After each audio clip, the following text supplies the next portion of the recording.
Oremos, Pai, nós te louvamos, te bendizemos, engrandecemos o teu nome nesse lugar. Damos-lhes a honra, a glória, o louvor que é devido. Senhor, nós queremos nos aquietar diante da tua presença nesse instante. Com um gesto simbólico, nós, com a mão no coração, pedimos: inclina o nosso coração, torna-nos sensíveis à tua palavra, torna-nos sensíveis ao teu ensinamento, torna-nos, Senhor, sensíveis e atenciosos ao teu falar. Pedimos que, em nome de Jesus, toda a inquietação da nossa mente, do nosso coração, todas as preocupações nós lançamos diante do teu trono, crendo que o Senhor tem cuidado de nós. Pedimos, Pai, que haja um mover do teu Espírito, trazendo clareza para as nossas mentes, trazendo o ardor do teu Espírito no nosso coração, que diante da tua palavra nós nos deleitemos, nós sejamos alimentados, fortalecidos no Senhor, na força do seu poder, mediante a tua palavra, que o teu Espírito fale conosco nesse instante. Que em nome de Jesus todo pensamento seja levado cativo à obediência de Cristo Jesus. Que toda influência de distração que roube a nossa concentração nesse instante seja paralisado em nome de Jesus. Queremos estar e permanecer na sua presença. Pedimos isso, Pai, em nome de Jesus. É que oramos. Amém. Ainda de pé, abra a sua Bíblia na carta de Paulo aos Coríntios, capítulo 11. Primeira carta de Paulo a Coríntios, capítulo 11, verso 17.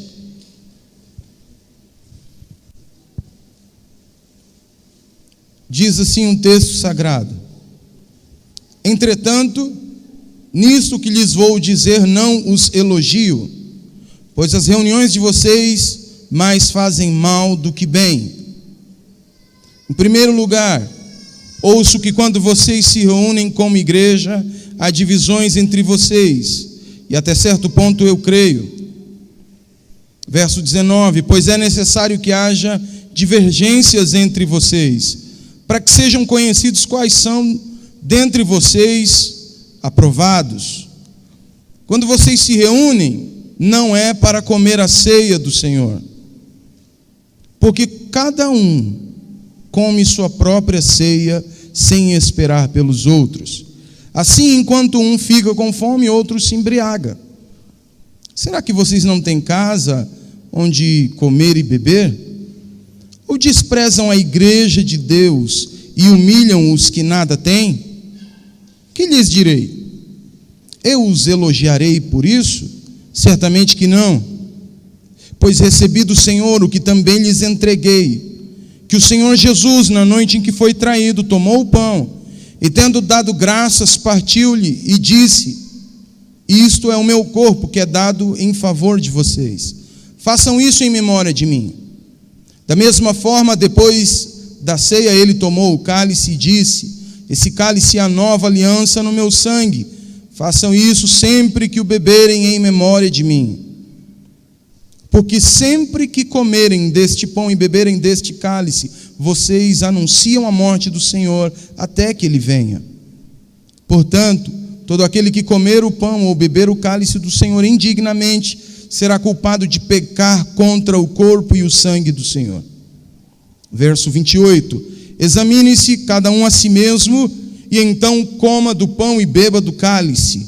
Pois quem come e bebe sem discernir o corpo do Senhor, come e bebe para a sua própria condenação. Por isso há entre vocês muitos fracos e doentes, e vários já dormiram. Mas se não tivéssemos o cuidado de examinar a nós mesmos, não receberíamos o juízo. Quando, porém, somos julgados pelo Senhor, estamos sendo disciplinados, para que não sejamos condenados com o mundo. Portanto, meus irmãos, quando vocês se reunirem para comer, esperem uns pelos outros. Se alguém estiver com fome, coma em casa, para que quando vocês se reunirem, isso não resulte em condenação. Quanto ao mais, quando eu for, lhes darei instruções. Amém. Pode se assentar. Mantenha a sua Bíblia aberta. Ninguém é perfeito. Esse seria o nome, o título dessa mensagem. Ninguém é perfeito. E há muitos conceitos equivocados, muitas ideias dentro da igreja de Corinto que não estão ajustadas ao padrão de Deus. E não só na igreja de Corinto, mas pensando no desenvolvimento e na história da igreja cristã, há muitos conceitos, muitas ideias erradas, muita coisa que precisa ser entendida à luz das Escrituras. E eu quero falar um pouquinho sobre uma dessas ideias, que é a ideia da perfeição. E de certa forma isso se relaciona com a ceia. Nós aprendemos que diante da mesa nós temos que examinar a nós mesmos e nós ficamos então equalizando, contabilizando os nossos acertos, os nossos erros. E a gente tem então a ideia de um padrão perfeito, de um homem perfeito, de uma mulher perfeita, quando na verdade não é isso que Paulo está dizendo à igreja. Quando temos um padrão moral, um padrão religioso de um nível um pouquinho maior, o que resulta não é santificação, o que resulta não é de fato um coração contrito e quebrantado. Quando nós temos um padrão elevado, religioso, moral, ético, social, o que gera, na maioria dos casos, é orgulho. Eu sou melhor do que você, eu estou pronto, eu sou mais santo, eu oro mais, eu jejuo mais, eu peco menos, você peca mais. E no contexto do ministério de Jesus havia uma turma que acreditava ser perfeito, estar à medida, estar à estatura exigida. Chamava-se fariseus, vestiam-se com as suas roupas religiosas, teologicamente, religiosamente corretos. E Jesus sempre disse para eles algumas palavras duras, porque era uma aparência de piedade, uma aparência de religiosidade, mas dentro, no seu coração, não havia de fato transformação pela palavra, não havia quebrantamento, não havia mudança de vida, embora fossem muito religiosos. Concernente a essa expectativa e pensamento de perfeição enquanto vivos, eu tenho uma péssima notícia. Nós não seremos perfeitos aqui. Nós nunca seremos santos aqui. Esta não é uma verdade bíblica. Seremos enquanto vivermos pecadores justificados pelo sangue do Cordeiro. Caminharemos no desafio do crescimento constante, do amadurecimento cristão constante, da santificação constante, mas nunca perfeição aqui. E quando a gente pensa na mesa, a gente cria então, e alguns são roubados da oportunidade de participar da mesa, porque não atingiu a expectativa, porque não alcançou um ideal criado na sua mente, ou ensinado de forma equivocada. Não seremos perfeitos, e nunca seremos dignos, a ponto de vir para a ceia do Senhor, batendo no peito, orgulhosos dos nossos méritos religiosos, das nossas benfeitorias sociais. Nunca seremos dignos de estar diante da mesa do Senhor, exigindo de Deus ou numa postura que lhe espere benefícios. Não é isso que Paulo diz àquela igreja. Nossa vida como cristão começa e termina por graça. começa e termina pautado no amor, na bondade e na suficiência da graça de Deus por nós, sempre. Então, diante da mesa posta, nosso espírito tem que estar reverente, humilde, nosso coração quebrantado, lembrando-se que é por graça. Quando Paulo escreve essa carta para a igreja de Corinto, é uma igreja composta por duas culturas, cultura judaica e as culturas gentílicas da época, todos aqueles que não eram judeus. Mas não havia só essa diferença cultural, havia também diferenças sociais.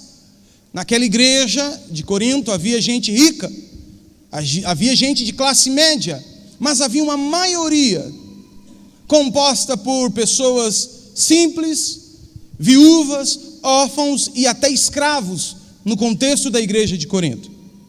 Quando Paulo escreve essa carta, ele escreve porque, como eu disse, os ajustes do nosso entendimento quanto à vida cotidiana precisam ser administrados ou mudados a partir das Escrituras. Paulo escreve por 10 razões, tratando de 10 assuntos que os irmãos de Corinto não entendiam muito bem. Ele fala sobre o problema de falta de unidade na igreja, ele fala sobre incesto, sobre processos legais, irmão contra irmão, fornicação, questões de casamento e divórcio, comida sacrificada a ídolos, ele fala sobre o uso cultural do véu, ele fala sobre a desordem na ceia, ele fala sobre questão de dons espirituais, uma coisa nova para a época, os irmãos não tinham muito entendimento, e também sobre a ressurreição. Alguns assuntos que eles não assimilavam. E Paulo, então, ao capítulo 11, texto que lemos, ele vai falar, no começo do capítulo 11, elogiando os irmãos de Corinto. Mas a partir do versículo 17 ele diz: tem algumas coisas que eu não posso elogiá-los. A gente precisa ajustar o entendimento, precisa resolver algumas questões aí dentro da igreja, e meus irmãos, eu quero fazer isso agora. E ele começa a relatar e a escrever sobre a ceia. E fica claro que a ceia é um momento de comunhão com Deus e uns com os outros. A ceia é um memorial. Nós lemos Jesus dizendo: quando comer o pão, lembre de mim, em memória de mim. Quando beber do cálice, lembre de mim. O propósito da ceia era lembrar, trazer à memória a obra de Cristo, o sacrifício de Cristo. A ceia não era como nós temos hoje nas nossas igrejas. Não era um copinho com suco e um pedaço de pão. A ceia era um grande banquete, feito uma vez por semana, não uma vez por mês. Cada um levava um pratinho, cada um levava uma porção de alimento, e juntos, todos eles, num grande jantar, num grande banquete, eles então compartilhavam do alimento, da comunhão, contando das suas experiências com Deus durante a semana. Era tido um momento de reflexão da palavra, orações, canções. Esta era a ceia. A ceia era chamada de festa ágape, festa do amor, porque havia um ambiente de muita alegria, de muita felicidade, de muito relacionamento pessoal com os irmãos da igreja. Era um ambiente todo preparado e havia uma expectativa muito grande para esse dia, onde os irmãos se veriam. Também era uma realidade para aquele tempo, devido à perseguição do Império Romano. Era um tempo fora da igreja, de muita perseguição religiosa, de crise financeira. Então aquela ceia, aquele grande jantar, era também a única refeição com alimentos em abundância para alguns. Aquele encontro onde os irmãos levavam cada um o seu pratinho, era de fato o dia em que os irmãos mais simples, mais humildes, teriam uma alimentação mais adequada, onde as viúvas, os órfãos, teriam ali o seu deleitar semanal. Esse é o contexto da ceia. Mas havia alguns problemas, e isso leva Paulo a escrever. Um dos problemas eram os grupos dentro daquela igreja, as panelinhas. Se a ceia era então um lugar de comunhão, um momento de unidade, eles estavam fazendo daquele grande jantar os grupos separados. Um outro problema é que pessoas com melhor condição financeira não queriam dividir a sua comida. Imagine um grande banquete onde alguém leva picanha e a maioria leva pão com ovo. Há uma competição por aquela picanha, há uma competição por aquela carne assada. Havia uma expectativa, quando é que a gente vai poder se servir? Mas os mais ricos ficavam mais próximos da mesa e ficavam, gente, é muita gente para comer um frango assado. Deixa eu ficar aqui pertinho para garantir o meu pedaço. Havia um egoísmo que estava dominando ali o ambiente, ao ponto de que nós lemos o texto bíblico dizendo que alguns ficavam sem comer. Enquanto alguns bebiam demais, comiam demais, outros ficavam com fome. Se aquele ambiente, se aquele culto especial, aquela reunião chamada Festa do Amor, era para demonstrar amor para uns com os outros, inclusive no partir do pão, os coríntios não estavam fazendo isso. Havia, pelo contrário, desprezo pelos mais pobres, pelos mais simples, pelas viúvas, os órfãos. Se aquele era um ambiente de unidade, um ambiente familiar, o que temos em Corinto é um ambiente sem respeito para com os mais vulneráveis, para com os fragilizados. Esse é o contexto da igreja de Corinto. E Paulo diz: vocês estão mexendo com coisa séria. Vocês estão zombando, nós lemos o texto. Vocês estão zombando da igreja de Deus. É uma indiferença para com aquele memorial. Era uma indiferença por parte de alguns. Se aquele momento era um momento todo especial de lembrar do sacrifício e da obra de Cristo, o que havia, falta de temor, irreverência, não davam o devido valor àquele momento. O que é a ceia?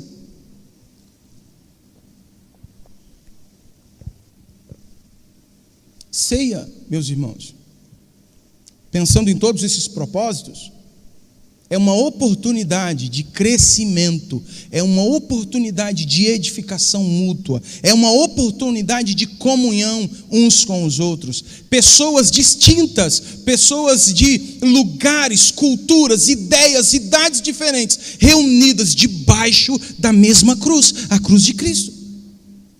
Pessoas de várias abordagens sobre vários assuntos da vida, mas todas elas diante do mesmo pão, diante do mesmo cálice, o cálice de Cristo. O que é a ceia? É uma oportunidade de crescimento, é uma experiência espiritual significativa. Durante a história do pensamento cristão, a ceia foi tomando entendimento por parte do corpo, e muitas coisas Deus fez a partir de um culto de ceia. Porque é um momento em que a igreja se une. De acordo com Efésios, capítulo 4, há um só Deus, um só batismo, um só Espírito, uma só fé, um só Senhor. Nesse momento, onde a igreja tem esse entendimento, há uma bênção de Deus liberada sobre o corpo de Cristo. Mas isso depende do coração dos participantes. Como você ouviu, pode ser um momento de bênção, como um momento também de condenação. Pode ser um momento de muita alegria, mas pode ser um momento de muita tensão. E eu me pergunto, o que devemos fazer então para que tenhamos este momento de bênção enquanto participantes da ceia do Senhor? Paulo nos responde. A partir do versículo 23, ele diz para a gente como é que nós devemos participar. Diz assim o texto sagrado: recebi do Senhor o que também lhes entreguei, que o Senhor Jesus, na noite em que foi traído, tomou o pão e, tendo dado graças, partiu e disse: isso é o meu corpo que é dado em favor de vocês, façam isso em memória de mim. Ele pega então o cálice e diz a mesma coisa: esse cálice é a nova aliança no meu sangue, façam isso sempre que o beberem em memória de mim. Enquanto o pão nos remete à lembrança do corpo de Cristo e o cálice nos traz à memória o sangue de Cristo, nós estamos participando da ceia e devemos olhar para trás, devemos olhar para a cruz do Calvário, devemos lembrar. E esse é o primeiro passo para participar de forma digna, de forma que sejamos abençoados. Devemos nos lembrar o fato da morte de Jesus. Ninguém é justo, não via um homem justo sequer, e Deus nos dá o Filho bendito que morre na cruz do Calvário por nós, pecadores. Ele nos deu vida quando estávamos mortos. Devemos lembrar como foi que ele morreu, como cordeiro, sem reclamar, levando sobre si os seus pecados, morrendo morte maldita. Aquela cruz, meus irmãos, naquela cruz havia o peso de toda a condenação dos nossos pecados. Morte vergonhosa. O Filho de Deus, Criador, veio ao mundo, se humilhou e morre em nosso lugar. Devemos nos lembrar que a sua morte, ao nos lembrar da cruz, ele faz isso por amor. Isso leva o nosso pensamento: por que é que eu estou aqui hoje participando da ceia? Eu posso participar da ceia porque, ao olhar para a cruz, Jesus estava lá no meu lugar. Isso me quebranta o coração e eu vou para a ceia com gratidão. Salvos, redimidos, lavados, justificados no sangue do Cordeiro. Não com arrogância, mas na humildade, na gratidão de que Ele nos amou primeiro. Segunda coisa que Paulo diz é que não basta olhar para trás e ficar olhando para trás. Olhar para a cruz é o primeiro passo, mas o segundo passo, Paulo diz: todas as vezes que vocês comemorarem, que vocês participarem do pão e do cálice, faça isso até que Ele venha. Então, enquanto estou olhando para trás, para a cruz, eu me lembro também de olhar para frente, de olhar para a eternidade, porque Ele vem. O nosso Salvador vem para nos buscar. Ao participar da ceia, eu preciso me lembrar do que Ele disse, que Ele foi preparar um lugar. Há um lugar sendo preparado para mim e para você. E se Ele foi preparar, Ele disse isso: eu também virei e vos levarei.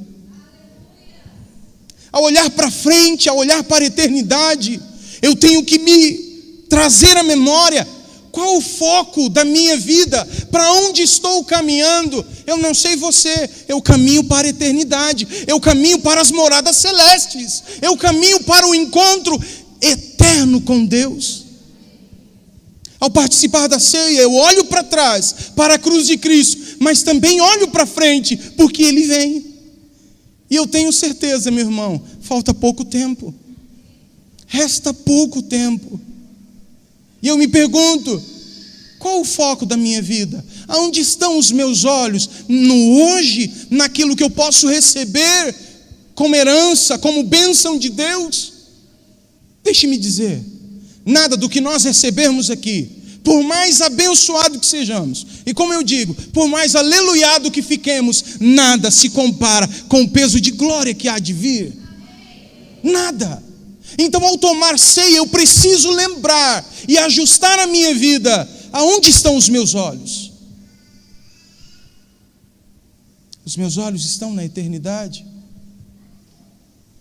Aonde está o meu coração? Meu coração anseia por ver esse dia em que o céu vai se abrir, milhares e milhares de anjos vão descer e juntamente com ele, o meu Senhor, o meu Salvador, o meu Cristo, vai nos chamar pelo nome.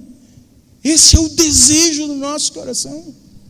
Ao participar da ceia, eu olho para trás, mas também olho para a eternidade.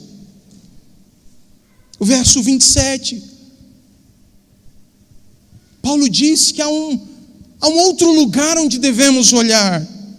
Diz assim o texto: portanto, todo aquele que comer o pão e beber do cálice indignamente será culpado de pecar contra o corpo e o sangue do Senhor. Verso 28, examine-se cada um a si mesmo, e então coma do pão e beba do cálice. Verso 31, mas se nós tivéssemos o cuidado de examinar a nós mesmos, não receberíamos juízo. Verso 32, quando porém somos julgados pelo Senhor, estamos sendo disciplinados para que não sejamos condenados com o mundo. O terceiro lugar que eu preciso olhar é para dentro de mim. Olho para a cruz, olho para trás, olho para frente, penso na eternidade, mas também olho para dentro de mim. Paulo em nenhum momento desta carta está falando de dignidade, de méritos humanos para participar. Não. Ele está dizendo de uma maneira indigna de participar, uma maneira, um modo irreverente de se participar. Ele está falando de participar desse momento sublime, onde relembramos nossa redenção de qualquer jeito. Paulo está dizendo, olhe para dentro. Devemos participar de forma digna. Meu irmão, não tem a ver com os seus pecados, com os meus pecados. Tem a ver com uma postura de temor e reverência. Quando Paulo diz, examine-se, não é para você pensar, poxa vida, essa semana eu briguei com a minha esposa, não vou participar da ceia. Essa semana, pastor, eu pisei na bola com Deus, não vou participar da ceia. Pastor, essa semana eu briguei lá no trabalho, fiquei bravo, perdi a linha, envergonhei o nome de Jesus, não vou participar. Não se prive disso. Quando pecamos, há uma receita para isso. Há uma receita: confissão e arrependimento. Se confessardes os vossos pecados, Ele é fiel e justo para perdoar os pecados. Devemos examinar o nosso coração. Preste atenção, não é aos outros. Não é para olhar para a vida do outro, é para olhar para dentro de si. Esse momento é um momento de realinhar a nossa vida de acordo com a palavra. Senhor, eu até que estou me esforçando, mas não consegui. Eu tento crescer na vida de oração, na comunhão com a palavra, nos relacionamentos. Pastor, eu tenho dificuldade com relacionamento. Meus irmãos, o que Paulo estava dizendo era: seja consciente das suas limitações, seja consciente dos seus pecados, olhe para dentro de si e vá para a mesa consciente de que dependemos da graça de Deus, dependemos da força do Espírito, do poder do Espírito, para dizer não a nós mesmos, para dizer não aos pecados que gritam dentro de nós. O que Paulo estava dizendo: olhe para dentro de si, admita suas falhas, não vá participar de forma como se nada tivesse acontecido, como se não existisse um senhorio sobre a sua vida. Não vá participar como se estivesse tudo bem dentro de você. Ele estava dizendo: irmãos, examine-se, perceba-se enquanto filho de Deus, enquanto as exigências das Escrituras, não para não participar, mas ir para ela, ir à mesa, em humildade, em contrição de espírito, em quebrantamento de coração. Sabe por quê? Não há mudança enquanto não se admite o erro.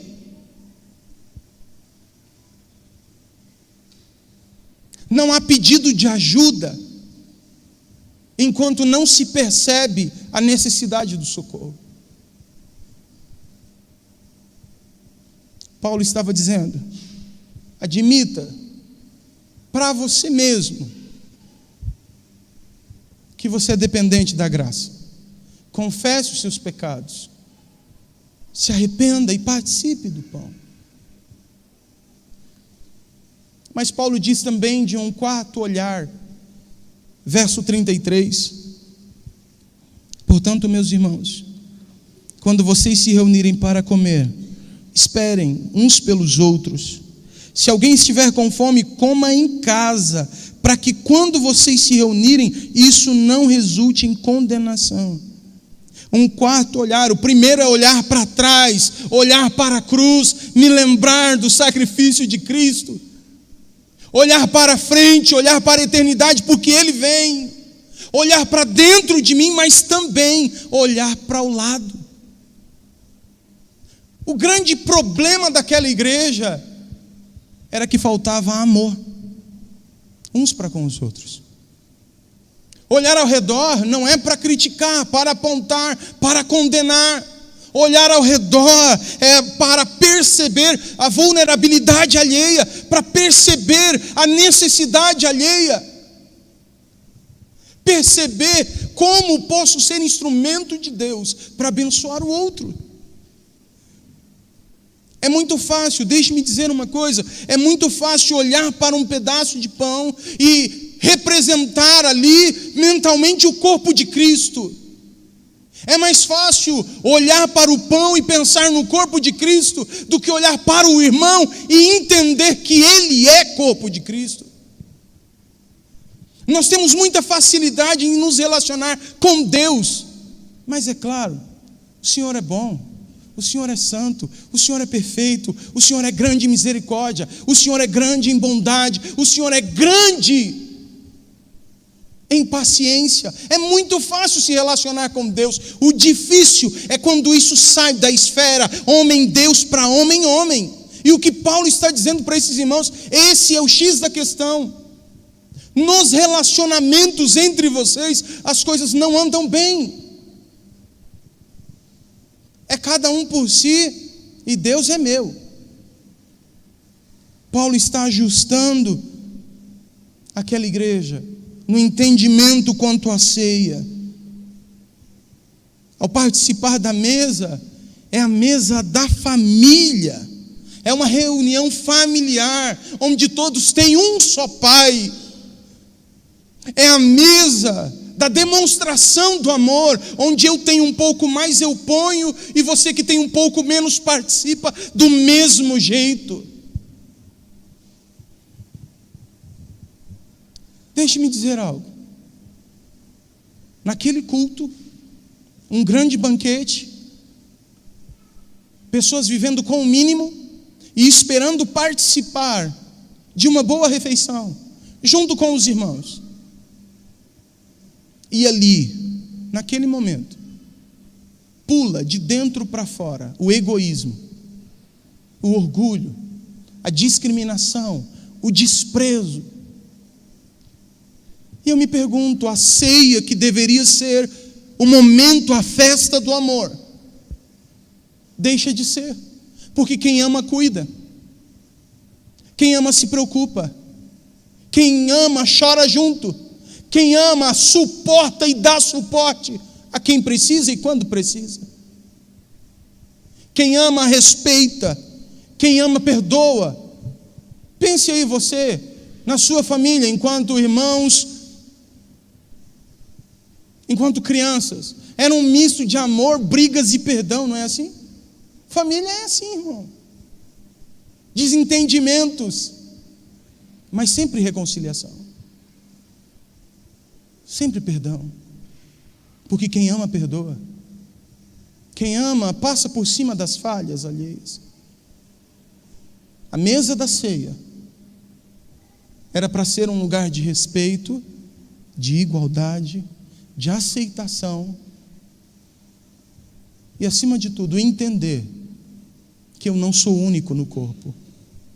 Eu preciso de você, como dizia a canção, você precisa de mim, nós precisamos de Cristo até o fim. Isso é ser igreja, isso é participar de ceia. Isso é a verdadeira espiritualidade, um relacionamento com Deus, um relacionamento sadio comigo mesmo, consciente das minhas limitações e também consciente da graça de Deus, mas um relacionamento saudável uns com os outros. Não é um clube social, uma reunião de associados, não, é igreja, é família, é corpo de Cristo. Você precisa contar comigo e eu preciso contar com você. Paulo estava dizendo àquela igreja: cuidado com a forma como vocês estão participando desse momento. A forma como vocês estão lidando com este momento tão sério pode condenar vocês. E a gente já leu que alguns comem e bebem para a própria condenação, porque não pensam, não avaliam, não faz esse ajuste da consciência, do coração. Volto a dizer, meu irmão, não estou falando de perfeição, não tem nada a ver com perfeição.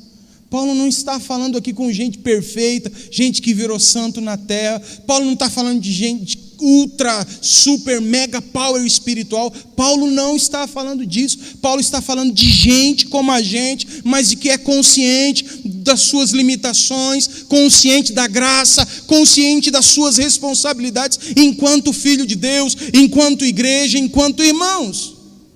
Paulo está dizendo: examine-se. E o que me chama a atenção é que participar da ceia sem esse exame, sem esta análise, resulta em fraqueza, doença e morte. E eu me pergunto, por que no contexto de igreja brasileira, há igrejas tão cheias de pessoas tão vazias? Por quê? Pessoas que ouvem toda semana a palavra da verdade, mas que vivem vidas de faz de conta. Pessoas que creem e professam um Deus criador, sustentador e que cura, mas que vive com as suas almas doentes, enfermas, minguantes. Por quê? Paulo diz: examine-se. A palavra examinar é dokimos, um termo grego, um termo financeiro. No tempo de Paulo, no tempo do Novo Testamento, não havia casa da moeda. Todas as moedas eram feitas de forma artesanal. Mas existia um padrão mínimo aceitável. Evidente que haveria variações de tamanho, de peso, de forma, de gravuras. Haveria, com certeza. Mas havia um padrão mínimo de aceitação. Docmos era o profissional que avaliava o formato, o peso, o material, a qualidade da moeda. E dizia: aceitável. Essa aqui está dentro desta escala de variação, porque não há perfeição, mas ele está no padrão.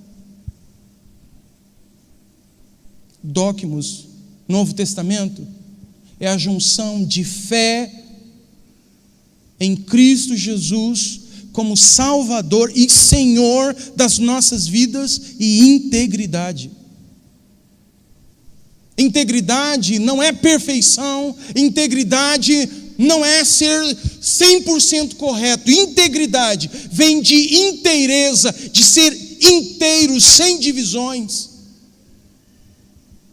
Mente, coração e ação.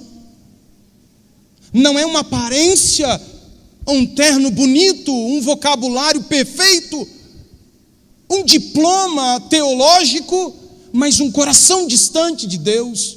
Isso não é integridade. Integridade é se portar diante de Deus e dos homens do jeito que é. Deus sabe que nós somos pecadores. Deus sabe que nós somos falhos. Deus sabe que temos as nossas lutas. O dia que a gente está mais crente, o dia que a gente está mais vulnerável. Deus sabe. Integridade é não usar máscaras. É ser quem somos quando ninguém nos vê. Isso é docmos. Isso é examinar a si mesmo.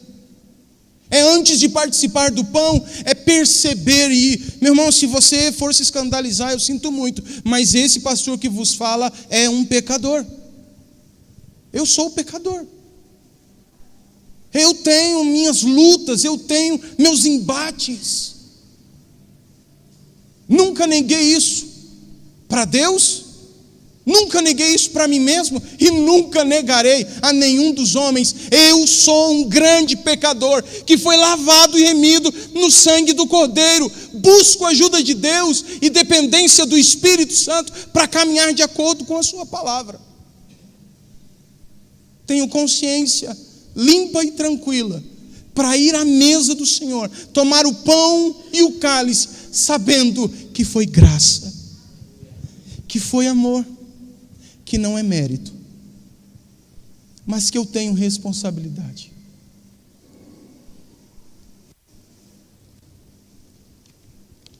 Eu quero orar com você. Quero pedir para você que pode, fique de pé.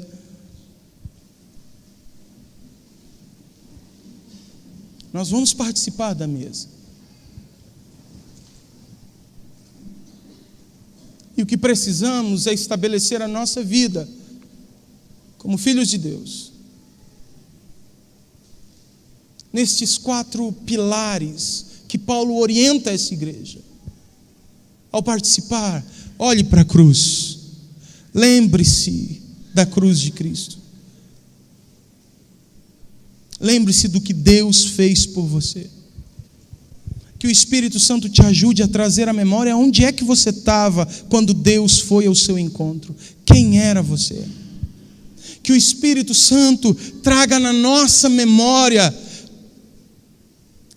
o grande amor de Deus por nós ao dar o seu Filho Jesus para morrer na cruz do Calvário. E aí o nosso coração se enche de gratidão. Eu estou aqui, Senhor, participando, não porque eu sou bonzinho, porque eu sou o cara, não. Eu estou participando por causa do sangue de Jesus que me lavou. Ao participar desta mesa, lembre-se de olhar para frente. Onde estão os meus olhos? Na eternidade? No glorioso dia? Esta é uma verdade viva dentro de mim. Ele vem. Ao participar da mesa, olhamos para dentro de nós, com toda transparência, com toda sinceridade, e que a gente ore ao Senhor: Pai, perdoa, porque eu não sou perfeito. Estou lutando e conto com a sua graça, conto com o seu favor. Mas lembre-se também de olhar ao seu irmão. Quantas situações nós poderíamos interferir de forma abençoadora, sendo instrumento de Deus, e nós somos negligentes, passivos demais. Como a comunidade da fé seria muito mais curada do que é, se nós de fato nos amássemos uns aos outros.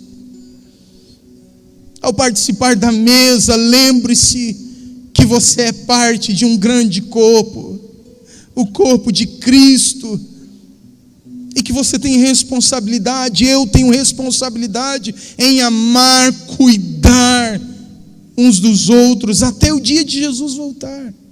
É nossa responsabilidade. Que examinemos o nosso coração, e a gente possa então comer do pão e beber do cálice. Com seus olhos fechados, fale com Deus. Você se conhece, o Senhor Deus te conhece. Coloque-se diante dEle, em oração, em gratidão, em humildade, ajustando o foco da sua vida, pensando quais as evidências e as ações práticas de amor a gente pode tomar ao sair daqui nessa noite. Pai, nós te louvamos pela tua palavra que sempre nos ensina. Te louvamos, Senhor, porque o Senhor é bom e o Senhor não nos deixa no erro, o Senhor não nos deixa indiferentes. A tua palavra diz que o povo do Senhor perece por falta de entendimento, e o Senhor nos dá a palavra e o Espírito da verdade que nos conduz a toda a verdade, de forma que a gente cresça em sabedoria, em entendimento, mas também em graça, em comunhão com o Senhor e a palavra. Te louvamos, Senhor, por essa noite. Se estamos aqui é por sua graça, por causa do seu amor. Queremos participar de maneira digna, respeitosa, e que ao participar, Senhor, haja cura nos nossos corações, haja fortalecimento do nosso espírito, que sejamos edificados, unidos debaixo da mesma fé, no mesmo senhorio de Cristo Jesus. Que ao participar da mesa do Senhor, sejamos, ó Deus, transbordantes do amor do Senhor uns para com os outros. Que os nossos braços se tornem os teus braços, ó Cristo bendito, para levantar o fraco, o caído.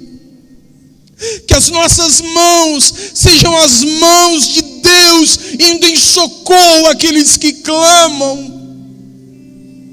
Que o mundo saiba que existe um Deus, porque o povo de Deus vive em unidade, em amor.